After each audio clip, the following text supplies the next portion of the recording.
दोस्तों वैसे तो अक्सर चाइना के माल को बेहद हल्का और बेकार समझा जाता है, मगर आज हम आपके लिए चाइना से एक ऐसा माल उठाकर लाए हैं जिसे देख आपकी आंखें फटी की फटी रह जाएंगी।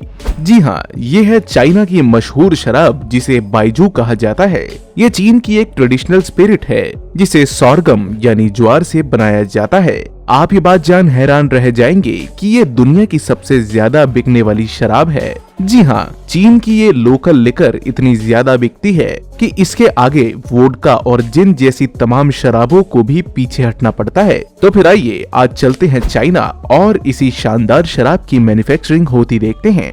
वेल दोस्तों, बाइजू नामक ये शराब चीन से ताल्लुक रखती है। इसका जन्म भी चीन के दक्षिणी भाग में ही हुआ था और आज चीन में ही इसे सबसे ज्यादा पिया भी जाता है। इसमें मौजूद अल्कोहल की संख्या ऑप्टिमल है। आमतौर पर एक स्टैंडर्ड बाइजू स्पिरिट में 45% अल्कोहल मौजूद होता है, जो कि आयरिश विस्की से कंपैरेबल है। तो वहीं इसकी डिस्टिलेशन में 56 और 130 प्रूफ मार्क्स का इस्तेमाल किया जा सकता है। ट्रेडिशनली इसे रशियन वोडका की ही तरह शॉट्स की फॉर्म में पिया जाता है और एक बार दारू पीने का ये सिलसिला शुरू हो जाए तो बोतल खत्म करने तक रुकना नहीं होता है। चीनी संस्कृति में बीच रास्ते से शराब को छोड़कर जाना काफी रूड और डिसरिस्पेक्टिंग समझा जाता है, तो इसे महज वही छुए जो इसे पूरा पीने का दम रखते हैं, अदरवाइज कोई भी बहाना दे के कट लें। तो दोस्तों बातें तो बहुत हो गई, आइए अब चलते हैं चीन की एक पारंपरिक डिस्टिलरी में और इस बाइजू की मैन्युफैक्चरिंग होती देखते हैं। बाइजू स्पिरिट तैयार करना एक बेहद कॉम्प्लिकेटेड प्रोसेस है। इसके अंतर्गत बहुत सी छोटी बड़ी बातों का ध्यान रखना होता है, जिसके परिणाम स्वरूप ये बेस्ट क्वालिटी की शराब बन पाती है। इस प्रक्रिया में कुल 5 चरण शामिल होते हैं, जिसमें स्टीमिंग, फर्मेंटेशन, डिस्टिलेशन, मैच्योरिंग और ब्लेंडिंग शामिल होती है। शुरुआत होती है स्टीमिंग से, जिसके तहत सोरगम यानी ज्वार को भाप में उबालकर उसका ब्रेकडाउन किया जाता है। यह प्रक्रिया अगले स्टेप यानी फर्मेंटेशन के लिए ग्राउंड तैयार करती है। चूंकि इस फर्मेंटेशन प्रोसेस के दौरान इस चू पेस्ट में यीस्ट यानी खमीर का एडिशन किया जाता है। खमीर में मौजूद सूक्ष्म जीव इस पेस्ट को धीरे धीरे सड़ाना शुरू कर देते हैं। ज्वार सहित अन्य अनाज अब अपघटित होकर अल्कोहल में परिवर्तित होने लगते हैं।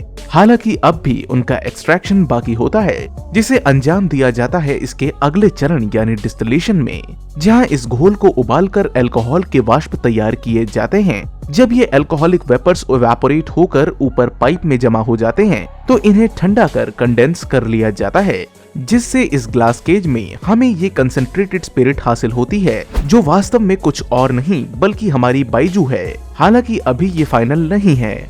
इसे इसके अंजाम तक पहुंचाने के लिए अब भी अंतिम चरण से होकर गुजरना बाकी है और उस चरण के तहत ही इसकी मैच्योरिंग होगी। डिस्टिलेशन में अच्छी तरह स्पिरिट को फिल्टर करने के बाद जब उसका प्योरेस्ट फॉर्म निकल आता है, तो बारी आती है उसके स्टोरेज और फर्दर आगे के इंतजामात को पूरा करने की, जिसके तहत इन पीपों को इस बाइजू शराब से भर गोदामों में जमा कर लिया जाता है। मैच्योरेशन एक बेहद क्रिटिकल स्टेप है, बिकॉज इसी स्टेप में हमारी शराब का एक्चुअल फ्लेवर और स्ट्रेंथ डिसाइड होती है। आपको ये बात जानकर हैरानी का एहसास होगा कि इस नायाब शराब को 5 से 50 साल तक एज किया जा सकता है। जी हाँ, सही सुना आपने, तकरीबन आधी शताब्दी तक भी इसे एज किया जा सकता है। हालांकि इतने लंबे वक्त तक एज की गई बाइजू बेहद महंगी होती है और यह केवल चंद लोगों के ही नसीब में आती है, जिनका ताल्लुक कुछ चंद खानदानी डिस्टिलरी से होता है। आम दुनिया के लिए यह 10 सालों तक एज की गई प्रीमियर बाइजू होती है। 10 सालों तक इन ड्रमों में कैद रहने के बाद जब इन्हें खोला जाता है, तो इनसे अल्कोहल की बेहद तेज गंध निकलकर बाहर आती है। यह एक इशारा है इस ओर कि हमारी बाइजू बनकर बिल्कुल तैयार है।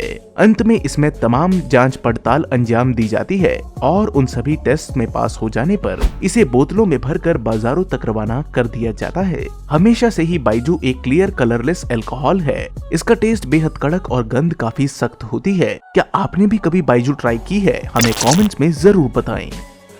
बाकी दोस्तों, अगर आपको आज की ये वीडियो पसंद आई तो इसे एक लाइक जरूर करें। साथ ही आगे भी ऐसी ही मजेदार वीडियोस देखते रहने के लिए हमारे चैनल को सब्सक्राइब जरूर करें। बाकी दोस्तों, आज की वीडियो में केवल इतना ही। मिलते हैं जल्द ही एक और मजेदार वीडियो में। तब तक के लिए आप रखिए ख्याल अपना और अपने परिवार का। Bye bye.